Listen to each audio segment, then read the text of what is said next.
Hello everyone, welcome to our channel. आज हम इस वीडियो में कुछ और डिजीज़ को देखेंगे और इम्यूनिटी के बारे में भी जानेंगे। हमने इस चैप्टर के 2 वीडियोस ऑलरेडी कवर कर लिए हैं। अगर आपने उनको नहीं देखा है तो उनको आप पहले देख लो ताकि आपको ये वीडियो बहुत अच्छे से समझ आ सके। तो हमने पहले की 2 वीडियोस के अंदर कुछ बैक्टीरियल डिजीज़ को देख लिया है, वायरस के डिजीज़ को देखा है, प्रोटोजोन के डिजीज़ को देखा है। आज हम कौन से नए कॉजेटिव एजेंट की डिजीज़ को देखेंगे, वो है वॉर्म्स की डिजीज़। तो पहली कौन सी डिजीज़ है वॉर्म्स की? एस्कैरियासिस। तो ये होती कौन से वॉर्म से है? एस्कैरिस वॉर्म से होती है। अगली बात कि जो एस्कैरियासिस है ये बच्चों के अंदर सबसे ज़्यादा होने वाली बीमारियों में से एक है। अगली बात आती है कि पैथोजन की एंट्री कैसे होती है। तो contaminated vegetable, fruits and water के थ्रू ये होती है। अब होता क्या है कि कई लोग इतना ध्यान नहीं देते हैं बच्चों को खिलाने से पहले और वो कंटामिनेटेड चीज़ें बच्चों को खिला देते हैं, जिसके अंदर क्या होता है, ये एस्कैरिस वॉर्म होता है और बच्चे को क्या हो जाएगा, फिर एस्कैरियासिस हो जाएगा। अब मान लो इन्फेक्शन हो गया तो कहाँ पे इफेक्ट होगा आपकी बॉडी के अंदर? इंटेस्टाइन के अंदर इफेक्ट होगा। हम अब इसके सिम्टम देख लेते हैं। तो अगर आप सिम्टम देखोगे तो पहला सिम्टम है इसका इंटरनल ब्लीडिंग। कहाँ पे, कौन से एरिया के अंदर होगी? इंटेस्टाइन के अंदर होगी।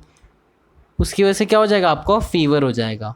और ब्लीडिंग होती तो ब्लीडिंग से क्या रिलेटेड होता है? अनीमिया, क्योंकि ब्लीडिंग होगी तो आपका हेमोग्लोबिन काउंट भी कम हो जाएगा और आप अनीमिक हो जाओगे। नेक्स्ट चीज़ क्या है? Blocked intestine passage. ऐसा क्यों हुआ? क्योंकि जब ब्लीडिंग होती है तो म्यूकस वगैरह निकलता है, वो क्या करता है, इंटेस्टाइन के पैसेज को ब्लॉक कर देता है। अगली बात आती है ट्रीटमेंट। इसका ट्रीटमेंट कैसे होता है? तो इसकी मेडिसिन अवेलेबल है जो एस्कैरिस वॉर्म को ख़त्म कर देती हैं। और सबसे बेस्ट क्या है, आप क्लीननेस रहो। मतलब जब भी बच्चे को कुछ खिलाते हो तो उस चीज़ को अच्छे से क्लीन करो और हमेशा अपने इर्द गिर्द जहाँ पे वो खेलते हैं बच्चे, उस एरिया को भी क्लीन रखो। एक बहुत इंपॉर्टेंट बात नोट करने वाली ये है कि जो एग होता है किसका, पैरासाइट, यहाँ पे पैरासाइट क्या है, एस्कैरिस, इसका जो एग होता है ये रिलीज़ हो जाता है किसके थ्रू? फेसिस के थ्रू रिलीज़ हो जाता है और फिर ये जाकर कंटेमिनेट कर सकता है पानी और सॉइल को भी, और उससे क्या होगा, और ज़्यादा अमाउंट में इसके केसेस बढ़ जाएंगे। तो आपको क्या रखना है इस डिजीज़ के लिए? क्लीनिनेस बहुत ज़्यादा ज़रूरी रखना है। नेक्स्ट जो बीमारी है वो है एलिफेंटियासिस या फिलेरियासिस। अब देखो ये जो बीमारी है ये भी वॉर्म से होती है। कौन से वॉर्म से होती है? फिलेरियल वॉर्म से होती है। कौन से फिलेरियल वॉर्म से? वुकेरिया मलाई और वुकेरिया बैंक्रॉफ्टी, इन दोनों वॉर्म से ये वाली डिजीज़ होती है। नेक्स्ट बात आती है पैथोजन की एंट्री कैसे होती है। तो ये कैसे होगा? Bite of female mosquito. कौन सा female mosquito? Culex, CULEX, culex mosquito के बाइट करने की वजह से ही बीमारी होती है। अब अगर आपको ये बीमारी हो गई तो सबसे पहले कहाँ पे इफेक्ट होगा? लिम्फेटिक वेसल्स के अंदर इफेक्ट होगा। अब लिम्फेटिक वेसल्स क्या होती हैं? आप सभी को पता है कि आपकी बॉडी के अंदर 2 तरीके के सिस्टम होते हैं, एक ब्लड सर्कुलेटरी सिस्टम और दूसरा लिम्फ सर्कुलेटरी सिस्टम। अगर आप देखोगे तो ब्लड के अंदर क्या होता है, आर्टरीज, वेन्स वगैरह होती हैं। ऐसे ही लिम्फ के अंदर क्या होता है, लिम्फेटिक वेसल्स होती हैं। अब जब ये अफेक्ट कर रहा है लिम्फेटिक वेसल्स को तो वहाँ पे कैसे अफेक्ट करेगा, ये एक्यूमुलेशन करा देगा लिम्फ का लिम्फेटिक वेसल्स के अंदर और उसकी वजह से क्या हो जाएगा, स्वेलिंग हो जाएगी। अब इसके सिम्टम क्या होंगे? तो इसके सिम्टम है स्वॉलन लोअर लिम्ब, मतलब पैर जो होंगे आपके स्वेल अप हो जाएंगे और उसकी वजह से क्या होगा, पेन होगा। कहाँ पे? टेस्टिस वाले एरिया के अराउंड। अब अगली बात आ जाती है इसकी ट्रीटमेंट कैसे होता है। तो इसका ट्रीटमेंट कॉम्बिनेशन ऑफ स्टेरॉइड और एंटी इन्फ्लेमेटरी ड्रग्स के थ्रू होता है। कभी कभी इनके केसेस के अंदर ऑपरेशन भी करना पड़ता है। अब हमने वॉर्म्स की डिजीज़ देख ली, बैक्टीरिया की डिजीज़ देख ली, वायरस की डिजीज़ देख ली, प्रोटोजोआ की डिजीज़ देख ली। अब हमें किसकी डिजीज़ देखनी है? फंगस की डिजीज़ देखनी है। तो फंगस की कौन सी डिजीज़ है? Ringworm. आपने देखा भी होगा रिंग वॉर्म, ऐड काफ़ी ज़्यादा आती है रिंग वॉर्म की। तो पैथोजन क्या इसका? एक फंगी है। कौन सा फंगस हो सकता है? तो देखो, माइक्रोस्पोरम हो सकता है, ट्राइकोफाइटन हो सकता है या एपिडर्मोफाइटन हो सकता है। अगली बात आती है इसकी एंट्री कैसे होगी। तो देखो एंट्री होगी इसकी सॉइल और ऑब्जेक्ट जो कि ऑलरेडी कंटेमिनेट होंगे, उसके थ्रू इसका ट्रांसमिशन होगा। नेक्स्ट और कैसे हो सकता है कि अगर आप टॉवल या क्लोथ्स इन्फेक्टेड पर्सन के यूज़ कर रहे हो या इवन कॉम भी यूज़ कर रहे हो तो आपको ये डिजीज़ हो सकती है। अब ये पता कैसे लगता है, तो देखो appearance of dry scaly skin. अब क्या हो जाएगा, आपकी जहाँ पे ये रिंगवॉर्म अटैक करेगा वहाँ की स्किन पूरी ड्राई हो जाएगी, स्केली लेजन्स हो सकते हैं और इचिंग हो सकती है, काफ़ी ज़्यादा इचिंग होती है। और याद रखना मॉइस्चर, मतलब अगर आपको स्वेट होगा या ज़्यादा हीट होगी तो आपको ये काफ़ी ज़्यादा इरिटेशन कॉज करने वाले हैं। ऐसा क्यों होता है, क्योंकि मॉइस्चर और हीट क्या करते हैं, फंगस को ग्रो करने में हेल्प करते हैं। और अगर आपको रिंग वॉर्म से छुटकारा पाना है तो आपको बिल्कुल कोशिश करना है कि आपको स्वेट मिनिमल हो। अगर आपको अपने आप ही स्वेट मिनिमल होगा तो आपकी ये डिज़ीज़ ईजिली क्योर हो जाएगी। अब हमने इतनी सारी डिज़ीज़ देखी, तो क्या हमें डिज़ीज़ करवानी ही चाहिए अब एक सबक सीखने के लिए? उससे बेटर क्या होता है, हम इसका प्रिवेंशन और कंट्रोल कर लें। तो हम डिज़ीज़ को कैसे प्रिवेंट कर सकते हैं, अब देखते हैं। तो पहली बात है हाइजीन से। तो इसमें दो पर्सपेक्ट आते हैं, एक तो खुद का हाइजीन और दूसरा अपने सराउंडिंग का हाइजीन।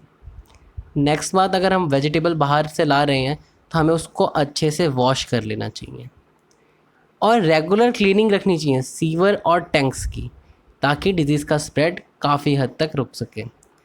और अगर ये डिज़ीज़ वेक्टर बॉर्न है, मतलब मॉस्किटो वगैरह के थ्रू होती है, तो हमें क्या करना पड़ेगा, एक चेक रखना पड़ेगा उन एरियाज़ का जहाँ पे ये मॉस्किटोज़ वगैरह ग्रो करते हैं और उन एरियाज़ के अंदर ऐसा कंट्रोल रखना पड़ेगा कि इनका ग्रोथ बिल्कुल भी ना हो सके।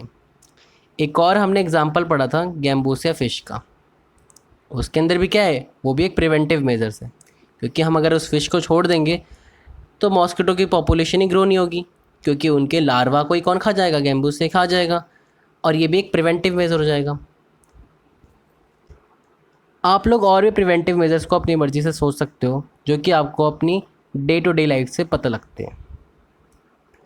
अब जो इतनी सारी डिजीज़ हुई है उनमें से कुछ डिजीज़ को, जैसे कि स्मॉल पॉक्स और पोलियो को, साइंटिस्ट ने वैक्सीन के थ्रू काफ़ी हद तक कंट्रोल कर लिया है। अब ये वैक्सीन का प्रोसीजर और कैसे वैक्सीन इम्यूनिटी प्रोवाइड करती है, ये सब हम अगले सेक्शन में देखेंगे, यानी कि इम्यूनिटी के अंदर। तो अब बात आती है कि इम्यूनिटी आखिरकार क्या होता है। तो इम्यूनिटी क्या, एक ओवरऑल एबिलिटी है आपकी बॉडी की फाइट करने की, किससे, डिजीज़ कॉजिंग माइक्रो ऑर्गेनिज्म से। और कैसे फाइट करेंगे, with the help of immune system, जो कि हमारी बॉडी में इनबिल्ट होता है। अभी जो इम्यूनिटी होती है ये भी दो तरीके की होती है, एक होती है इन्नेट इम्यूनिटी और दूसरी होती है एक्वायर्ड इम्यूनिटी। अब ये जो इन्नेट इम्यूनिटी है ये हमें बाय बर्थ मिलती है, ठीक है, लेकिन ये एक्वायर्ड वाली इम्यूनिटी कब मिलेगी, आफ्टर बर्थ मिलेगी। अगली बात आती है कि इन्नेट वाली इम्यूनिटी नॉन स्पेसिफिक होती है, मतलब अगर बैक्टीरिया आएगा तब भी वो वैसे ही एक्ट करने वाली है, अगर वायरस आएगा फिर भी वैसे ही, प्रोटोजोन आएगा तो फिर भी वैसे ही, मतलब वो सबके लिए एक तरीके से एक्ट करने वाली है। लेकिन एक्वायर्ड इम्यूनिटी क्या होती है, स्पेसिफिक होती है, मतलब कोई स्पेसिफिक माइक्रोब आएगा तो उसके लिए स्पेसिफिक रिएक्शन करेगा वो। अगली बात आती है कि इन्नेट इम्यूनिटी के अंदर 4 बैरियर्स को हमें पढ़ना होता है। तो पहला बैरियर क्या है, फिजिकल बैरियर। तो इसके अंदर दो चीज़ें आती हैं, स्किन और म्यूकस कोटिंग। आप सभी को पता है कि स्किन क्या करता है, आपकी पूरी की पूरी बॉडी को कवर करके रखता है। ऐसे ही म्यूकस की कोटिंग क्या करती है, आपके इंटरनल ऑर्गन को कवर करके रखती है। ये दोनों बेसिकली क्या करते हैं, प्रिवेंट करते हैं माइक्रोब की एंट्री को ही प्रिवेंट कर देंगे तो आगे उसका ग्रोथ नहीं होगा। लेकिन हम मान लेते हैं कि उसकी एंट्री किसी न किसी रीज़न से हो गई, फिर कौन से बैरियर से उसे झेलना पड़ेगा, वो है फिजियोलॉजिकल बैरियर। ये कहाँ कहाँ होता है, तो देखो acid in stomach, सलीवा in mouth और टीयर्स इन आइज़। अब अगर हम एसिड इन स्टमक देखें तो हमने देखा भी था 11th क्लास में कि एसिड के डुअल फंक्शन थे, एक तो प्रोटीन का डाइजेशन में हेल्प करता था और दूसरी बात क्या करता था, जर्म्स को भी मार देता था। मतलब कौन से जर्म, जो कि फिजिकल बैरियर को क्रॉस करके आए वो उनको कौन मार देगा, फिजियोलॉजिकल बैरियर मार देगा। ऐसी सलीवा के अंदर भी क्या होते हैं, लाइजोजाइंस होते थे, जो कि क्या करते थे, वो भी माइक्रोब्स को किल करते थे माउथ के अंदर ही। नेक्स्ट बात आती है टीयर्स इन आइज़। आप सभी को पता है अगर धूल मिट्टी कुछ भी हमारी आंखों के अंदर जाता है तो फटाफट आंसू आने लग जाते हैं, जो कि एक प्रिवेंटिव मेजर आपकी बॉडी का। तो जब फिजिकल बैरियर्स ने एंट्री को प्रोहिबिट करा तो ये क्या करते हैं, ये ग्रोथ को प्रोहिबिट करते हैं, मतलब प्रिवेंट माइक्रोबियल ग्रोथ, माइक्रोब्स को ग्रो करने से ही रोक देते हैं। अब अगर हम मान लेते हैं कि फिजिकल बैरियर भी किसी माइक्रोब ने क्रॉस कर लिया, फिजियोलॉजिकल बैरियर भी क्रॉस कर लिया, तब हमारे पास थर्ड बैरियर है, सेलुलर बैरियर। इसके अंदर क्या आते हैं, सर्टेन ल्यूकोसाइट्स आते हैं, मतलब WBC वाइट ब्लड सेल्स आते हैं, जैसे कि PMNL। इसकी फुल फॉर्म क्या होती है, याद रखना, पॉलीमॉर्फो न्यूक्लियर ल्यूकोसाइट, जैसे कि न्यूट्रोफिल्स। और कौन कौन से आते हैं इसके अंदर, मोनोसाइट्स और मैक्रोफेजेस। इन सबका काम क्या होता है, बेसिकली जो माइक्रोब आ गया है उसको फैगोसाइटोज करके डिस्ट्रॉय कर देना। अब फैगोसाइटोसिस क्या होता है, तो देखो आपने देखा है ना कि कैसे अमीबा अपना सूडोपोडिया फॉर्म करके खाने को इनगल्फ कर लेता है, वैसे ही ये जो WBCs हैं जैसे कि न्यूट्रोफिल्स, मैक्रोफेजेस, ये क्या करते हैं, इन माइक्रोब्स को ढूंढ ढूंढ कर फैगोसाइट करते हैं, जैसे कि अपनी बॉडी के अंदर इनगल्फ कर लेंगे, जैसे अमीबा खाने को इनगल्फ करता है और उसके अंदर सिक्रीशन डालेंगे और उस माइक्रोब को मार देंगे। अब अगर बाई चांस इससे भी क्रॉस कर गया और इन्फेक्शन कॉज कर दिया किसी माइक्रोब ने आपकी बॉडी के अंदर, तब आपके पास कौन सा बैरियर है, साइटोकिनिन बैरियर। तो इस बैरियर के अंदर क्या होता है, जो वायरसेस इन्फेक्टेड सेल्स होती हैं वो क्या करते हैं, इंटरफेरेंस निकाल देती हैं। अब ये इंटरफेरॉन क्या करता है, ये प्रोटेक्ट करता है नॉन इन्फेक्टेड सेल को वायरल इन्फेक्शन से। ठीक है, तो ये बात हुई आपकी इन्नेट इम्यूनिटी की। अब देखो हमने जितने बैरियर्स देखे वो सबके लिए एक जैसे काम करेंगे, बैक्टीरिया आए, आपका वायरस आए, आपका प्रोटोजो आए, आपके वॉर्म्स आए, सबके लिए वो एक तरीके से काम करते हैं। लेकिन एक्वायर्ड इम्यूनिटी को अगर हम देखें तो ये कौन सी वाली इम्यूनिटी थी, जो कि स्पेसिफिक थी। अब ये स्पेसिफिक क्यों पाती है, क्योंकि इसके पास एक कैरेक्टरिस्टिक होता है मेमोरी का, मतलब एक मेमोरी रख सकती है ये। अब देखते हो मेमोरी क्या होती है और कैसे रख पाती है। तो देखो दो रिस्पॉन्सेज होते हैं, एक प्राइमरी रिस्पॉन्स होता है और दूसरा सेकेंडरी रिस्पॉन्स होता है, इसको हम एनामेस्टिक रिस्पॉन्स भी बोलते हैं। अब देखो जब प्राइमरी रिस्पॉन्स होता है वो कब होता है, जब आप किसी भी पैथोजन को फर्स्ट टाइम इनकाउंटर कर रहे हो, मतलब पहली बार आपको कोई डिजीज़ हुई तो उसको क्या बोलोगे, इनकाउंटर्ड फर्स्ट टाइम। अब ये क्या होगा, तब आपकी बॉडी एक तरीके से गेन करेगी नॉलेज कि इसको मारना कैसा है।